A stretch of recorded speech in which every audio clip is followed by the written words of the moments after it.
ಗೆದ್ದೇ ಗೆಲುವೆ ಒಂದು ದಿನ.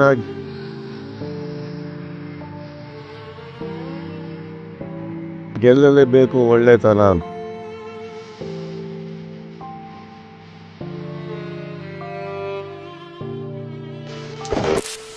ಸರ್ ನಮಸ್ತೆ ಸರ್. ನಮಸ್ತೆ ಸರ್ ನಮಸ್ತೆ.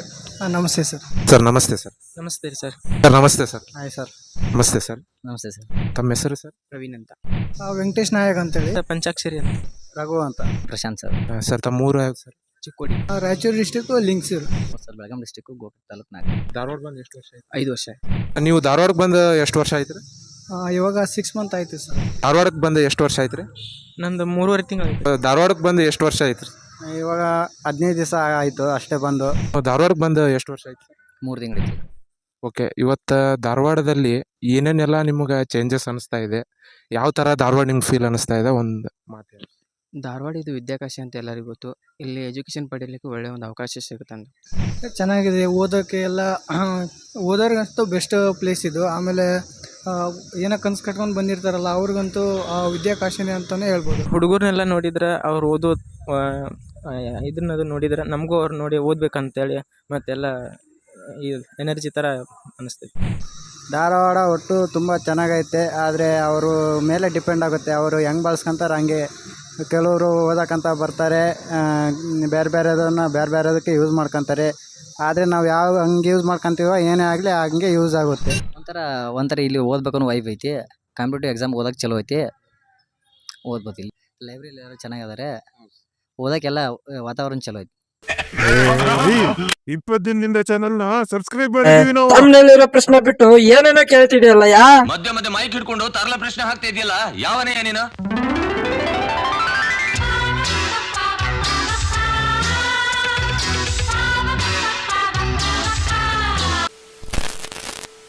ಓಕೆ ಸರ್, ಇವತ್ತು ನಮ್ಮ ಪ್ರಶ್ನೆ ಬಂದು ಏನಂದರೆ, ಎಲ್ಲರೂ ಎಲ್ಲ ಪುಸ್ತಕ ಓದ್ತಾರೆ, ಎಲ್ರಿಗೂ ಗೊತ್ತು ಯಾವ ಪುಸ್ತಕ ಓದ್ಬೇಕಂತೇಳಿ, ಮತ್ತು ಎಲ್ಲರೂ ಜಾಬ್ ಸಲುವಾಗಿ ಓದ್ತಾರೆ.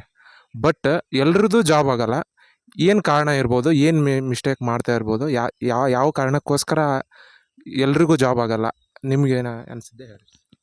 ಜಾಬ್ ಎಲ್ರದ್ದು ಯಾಕೆ ಆಗಲ್ಲ ಅಂದರೆ, ಎಲ್ಲರದು ಓದೋ ರೀತಿ ಒಂದೇ ಥರ ಇರಲ್ಲ, ನೆನಪಿನ ಶಕ್ತಿನೂ ಒಂದೇ ಥರ ಇರಲ್ಲ. ನಾವು ಯಾವ ರೀತಿ ಅರ್ಥ ಮಾಡ್ಕೋತೀವಿ, ಯಾವ ರೀತಿ ಹೇಳ್ತೀವಿ ಅನ್ನೋದ್ರ ಮೇಲೆ, ಯಾವ ರೀತಿ ತಿಳ್ಕೊತೀವಿ ಅನ್ನೋದ್ರ ಮೇಲೆ ನಿರ್ಧಾರ ಆಗಿರುತ್ತೆ. ಹೀಗಾಗಿ ಎಲ್ಲರದ್ದು ಒಂದೇ ಥರ ಯೋಚನೆ ಇರೋದಿಲ್ಲ.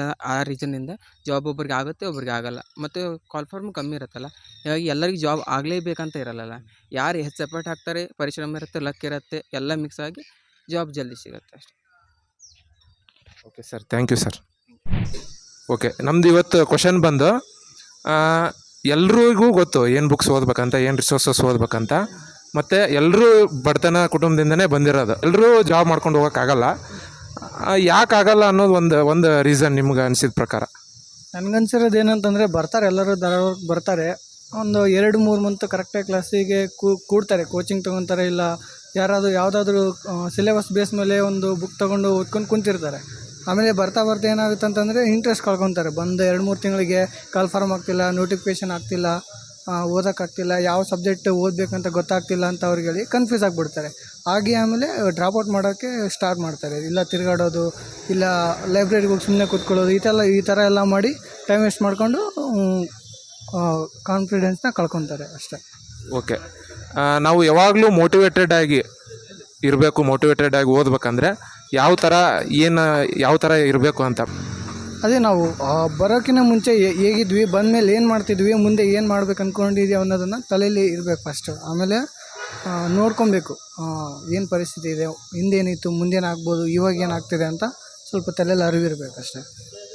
ಓಕೆ ಸರ್, ತಮಗೆ ಯಶಸ್ಸು ಬೇಗ ಸಿಗಲಿ. ಓಕೆ ಸರ್, ಇವತ್ತು ನಮ್ದು ಕ್ವಶನ್ ಬಂದು,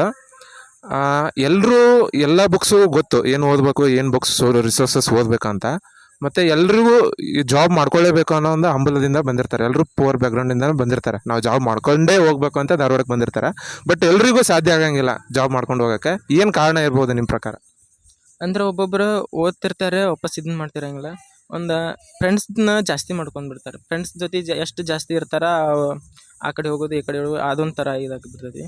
ಮತ್ತೊಳ್ಳೆ ಯಾರನ್ನ ಸೋಷಿಯಲ್ ಮೀಡಿಯಾ ಅಥವಾ ಫೋನ್ ನೋಡ್ಕೊತ ಯೂಸ್ ಮಾಡ್ಕೊತ ಕುಂತ್ಬಿಟ್ರೆ ಅಂದ್ರೆ ಅದ್ರ ಮೇಲೆನ ಜಾಸ್ತಿ ಕಾನ್ಸಂಟ್ರೇಷನ್ ಹೋಗಿ ಓದಿದ ಮೇಲೆ ಕಡಿಮೆ ಆಗಿಬಿಡ್ತೈತಿ. ಒಂದು ಸ್ವಲ್ಪ ಫ್ರೆಂಡ್ಸ್ನ ಎಷ್ಟು ಕಡಿಮೆ ಮಾಡ್ಕೊತೀರಲ್ಲ, ಒಬ್ಬರೇ ಎಷ್ಟಿರ್ತೀರಿ ಮತ್ತು ಒಳ್ಳೆ ಲೈಬ್ರರಿ ಹೋಗಿ ಹೋದ್ರಿ ಅಂದ್ರೆ ಒಬ್ಬರೇ ಇದ್ದಾಗ ಯೋಚನೆ ಬರಾಕಂತಾವೆ. ಅದನ್ನ ನೋಡ್ಕೊಂಡು ನಿಮ್ಗೆ ಓದ್ಬೇಕು ಅನ್ನೋದು ಆಸೆ ಹುಟ್ಟತೈತಿ ಅಷ್ಟೇ. ಮತ್ತು ಯಾವ್ಯಾವ ಥರ ಎಲ್ಲ ಡಿಸ್ಟ್ರಾಕ್ಷನ್ ಕಾಡ್ಬೋದು ಸ್ಟೂಡೆಂಟ್ಸ್ಗಳಿಗೆ? ಸ್ಟೂಡೆಂಟ್ಸ್ ಈಗ ನಾವು ಸುಮ್ಮನೆ ಫ್ರೆಂಡ್ಸ್ ಜೊತೆ ಅಡ್ಡಾಡುವಾಗ ಆ ಕಡೆ ಹೋಗಬೇಕು, ಅದನ್ನ ಮಾಡಬೇಕು, ಅಥವಾ ಸೋಷಿಯಲ್ ಮೀಡಿಯಾ ನೋಡ್ತಿರ್ಬೇಕಾದ್ರೆ ವೀಡಿಯೋಗಳದು ಬೇರೆ ಬೇರೆ ಥರ ಇರ್ತಾವಲ್ಲ, ಅದನ್ನೆಲ್ಲ ನೋಡ್ಕೊಬೇಕು, ಟಿಪ್ ಮಾಡಬೇಕು ಅಂತ ಈ ಥರ ಎಲ್ಲ ಅನಿಸ್ತೈತಿ. ನಾವು ಸೋಷಿಯಲ್ ಮೀಡಿಯಾ ಬಿಡಬೇಕು ಮತ್ತು ಫ್ರೆಂಡ್ಸ್ ಎಷ್ಟು ಜಾಸ್ತಿ ಮಾಡ್ಕೋತೀರಿ ಅವ್ರ ಜೊತೆನೇ ಹರಟಿ ಹೊಡಿಬೇಕು ಅನಿಸ್ತೈತಿ. ಅವ್ರನ್ನೆಲ್ಲ ಬಿಟ್ಟು ಒಬ್ಬರೇ ಇದ್ರಿ ಅಂದ್ರೆ ನಮ್ಮ ಜೀವನದ ಬಗ್ಗೆ ನಮಗೆ ನೆನಪಾಗ್ತಾ ನಾವು ಓದಬೇಕು ಅನ್ನುವಂಥ ಹಂಬಲ ಜಾಸ್ತಿ ಆಗ್ತದೆ. ಯಾವಾಗಲೂ ಮೋಟಿವೇಟೆಡ್ ಆಗಿ ಇರಬೇಕಂದ್ರೆ ಏನು ಮಾಡಬೇಕು ನಿಮ್ಮ ಪ್ರಕಾರ? ಮೋಟಿವೇಟೆಡ್ ಅಂದರೆ ಏನು, ಯಾವಾಗಲೂ ನಾವು ಯಶಸ್ಸಿನ ಕಡೆನೇ ಫೋಕಸ್ ಆಗಿರ್ಬೇಕಂದ್ರೆ ಏನೆಲ್ಲ ಮಾಡಬೇಕು? ಯಾವ ಥರ ನಮ್ದು ಹ್ಯಾಬಿಟ್ಸ್ ಇರಬೇಕು, ಡೈಲಿ ಹ್ಯಾಬಿಟ್ಸ್?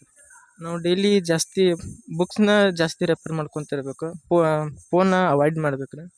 ಜಾಸ್ತಿ ಲೈಬ್ರರಿನ ನಮ್ದು ಇದು ಅಂತೇಳಿ ಎಷ್ಟು ಜಾಸ್ತಿ ಜನ ಎಲ್ಲಿ ಓದ್ತಿರ್ತಾರಲ್ಲ ಅವ್ರ ಸುತ್ತ ಇರೋದು, ಅವ್ರನ್ನ ಹೆಂಗೆ ಓದ್ತಿರ್ತಾರೆ ಅನ್ನೋದು ನೋಡ್ಕೊಂಡು ಇದನ್ನ ಮಾಡಬೇಕು. Okay sir, thank you sir, thank you so much. Okay sir, ಇವತ್ತು ನಮ್ಮದು ಪ್ರಶ್ನೆ ಬಂದು ಎಲ್ರಿಗೂ ಗೊತ್ತು ಏನು ರಿಸೋರ್ಸಸ್ ಓದಬೇಕು ಅಂತ. ಎಲ್ಲರೂ ಇಲ್ಲಿ ಜಾಬ್ ಮಾಡ್ಕೊಳ್ಳೇಬೇಕಂತ ಬಂದಿರ್ತಾರೆ, ಬಟ್ ಎಲ್ರಿಗೂ ಜಾಬ್ ಮಾಡ್ಕೊಳಕ್ಕಾಗಲ್ಲ. ಕೆಲವೊಂದಿಷ್ಟು ಜನ ಮಾಡ್ಕೊಂಡೋಗ್ತಾರೆ, ಕೆಲವೊಂದಿಷ್ಟು ಆಲ್ಮೋಸ್ಟ್ ಆಲ್ ಜನಕ್ಕೆ ಆಗಲ್ಲ. ಏನು ರೀಸನ್ ಇರ್ಬೋದು, ಏನು ಕಾರಣ ಇರ್ಬೋದು ನಿಮ್ಮ ಪ್ರಕಾರ? ನನ್ನ ಪ್ರಕಾರ ಇವಾಗ ಇನ್ಸ್ಟಾಗ್ರಾಮು, ಸೋಷಿಯಲ್ ಮೀಡಿಯಾ ಅವು ಅಂತ ಅವುಗಳ ಹಿಂದೆ ಜಾಸ್ತಿ ಬೀಳ್ತಾರೆ. ಮತ್ತು ಕರೆಕ್ಟಾದ ಸಮಯವನ್ನು ಓದಕ್ಕೆ ಕೊಟ್ಟರೆ ಕರೆಕ್ಟಾಗಿ 5 ತಿಂಗಳಿಂದ 6 ತಿಂಗಳು ಯಾವುದಾದ್ರೂ ಒಂದು ಜಾಬ್ ತಗೊಬೋದು ಅಂತ ನನ್ನ ಅನಿಸಿಕೆ. ಮತ್ತು ಇವಾಗ ಓದುವ ಸಮಯದಲ್ಲಿ ಅವರು ಫ್ರೆಂಡ್ಸು ಇವರು ಅಂತ ಮತ್ತೆ ಕರೆಕ್ಟಾಗಿ ಓದೋದು ಕೈ ಬಿಡ್ತಾರೆ. ಮತ್ತು ಇಲ್ಲಿ ಹಲವಾರು ಚಟಗಳಿಗೆ ಬೀಳ್ಬೋದು ಅಂತ ನನ್ನ ಅನಿಸಿಕೆ. ಓಕೆ ಸರ್, ನಾವು ಯಾವಾಗಲೂ ಮೋಟಿವೇಟೆಡ್ ಆಗಿರಬೇಕು, ಮೋಟಿವೇಟೆಡ್ ಆಗಿ ಓದ್ತಿರ್ಬೇಕು ಡೈಲಿ ಅಂತ ಅನ್ನೋದಕ್ಕೆ ಏನೆಲ್ಲ ಮಾಡಬೇಕು ನಿಮ್ಮ ಪ್ರಕಾರ?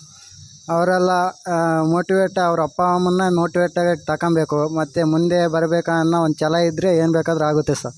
ಓಕೆ ಸರ್, ಎಲ್ರಿಗೂ ಒಂಥರ ಹುಮ್ಮಸ್ಸು ಬರೋ ಥರ ಮಾತಾಡಿದ್ರಿ. Thank you sir, thank you so much sir. ಇವತ್ತಿನ ಕ್ವಶನ್ ಬಂದು ನಮ್ಮದು,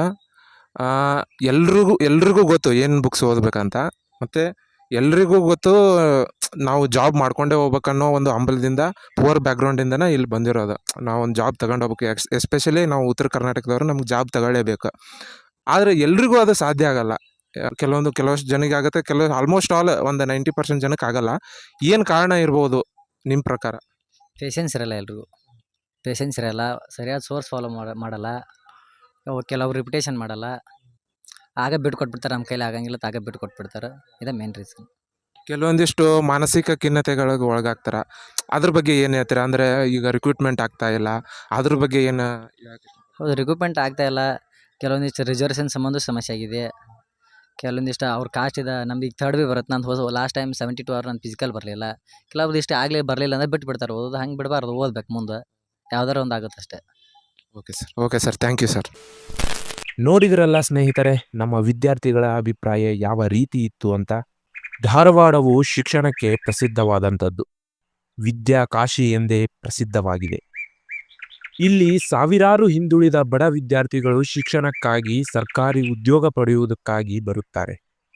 ಆದರೆ ಕೆಲವು ಜನ ಮಾತ್ರ ತಾವು ಅಂದುಕೊಂಡಂತೆ ಯಶಸ್ಸು ಪಡೆದು ಜೀವನವನ್ನು ಕಟ್ಟಿಕೊಳ್ಳುತ್ತಾರೆ. ಬಹಳಷ್ಟು ಜನ ನಡುದಾರಿಯಲ್ಲಿಯೇ ಸೋಲನ್ನು ಒಪ್ಪಿಕೊಂಡು ತಾವು ಹೋಗುವ ದಾರಿಯನ್ನೇ ಬದಲಾಯಿಸಿ ಬಿಡುತ್ತಾರೆ. ಇಲ್ಲಿ ಎಲ್ಲರಿಗೂ ಎಲ್ಲ ರೀತಿಯ ಅವಕಾಶಗಳುಂಟು. ಇಲ್ಲಿ ಎಲ್ಲರಿಗೂ ಯಾವ ಪುಸ್ತಕಗಳನ್ನು ಓದಿದರೆ ಯಶಸ್ಸು ಸಿಗುತ್ತದೆ ಎಂಬ ಅಂದಾಜು ಮಾಹಿತಿ ಉಂಟು. ಇಲ್ಲಿ ಎಲ್ಲರೂ ಬಡತನ ಸರಪಳಿಯಿಂದ ಬಂಧನ ಮುಕ್ತವಾಗುವ ಹಂಬಲದಲ್ಲಿ ಇರುತ್ತಾರೆ. ಆದರೆ ಯಾಕೆ ಇಲ್ಲಿ ಎಲ್ಲರಿಗೂ ಯಶಸ್ಸು ಗಳಿಸಲು ಸಾಧ್ಯವಾಗುವುದಿಲ್ಲ? ಇದೇ ಇವತ್ತು ನಮ್ಮ ವಿಡಿಯೋನ ಮುಖ್ಯ ಶೀರ್ಷಿಕೆ. ಯಾವುದೇ ಕೆಲಸವಾಗಲಿ, ಮನೆ ಕಟ್ಟುವುದಕ್ಕೆ ಆಗಲಿ, ಮನೆ ಮುರಿಯುವುದಕ್ಕೆ ಆಗಲಿ, ಮೊದಲು ಮನುಷ್ಯನ ಮನಸ್ಸಿನಲ್ಲಿ ಇರಬೇಕಾದದ್ದು ಇಚ್ಛಾಶಕ್ತಿ. ಮಾಡಿಯೇ ತೀರುತ್ತೇನೆ ಎಂಬ ಅಚಲವಾದ ನಂಬಿಕೆ. ಯಾವಾಗಲೂ ಒಳ್ಳೆಯದನ್ನೇ ಮಾಡೋಣ, ಒಳ್ಳೆಯದನ್ನೇ ಪಡೆಯೋಣ ಎನ್ನುತ್ತಾ, ಇನ್ನೂ ಯಾರು ನಮ್ಮ ಚಾನಲ್ನ ಸಬ್ಸ್ಕ್ರೈಬ್ ಮಾಡಿಲ್ಲ ದಯವಿಟ್ಟು ಮಾಡಿ ಎಂದು ಕೇಳುತ್ತಾ ಇವತ್ತಿಗೆ ಈ ವಿಡಿಯೋ ಮುಗಿಸ್ತಾ ಇದ್ದೀನಿ. ಮತ್ತೊಂದಿನ ಹೊಸ ಥರ ಕಂಟೆಂಟ್ನೊಂದಿಗೆ ನಿಮ್ಮ ಮುಂದೆ ಬರ್ತೀನಿ. ಅಲ್ಲಿಯವರೆಗೂ ಶರಣು ಶರಣಾರ್ಥಿ.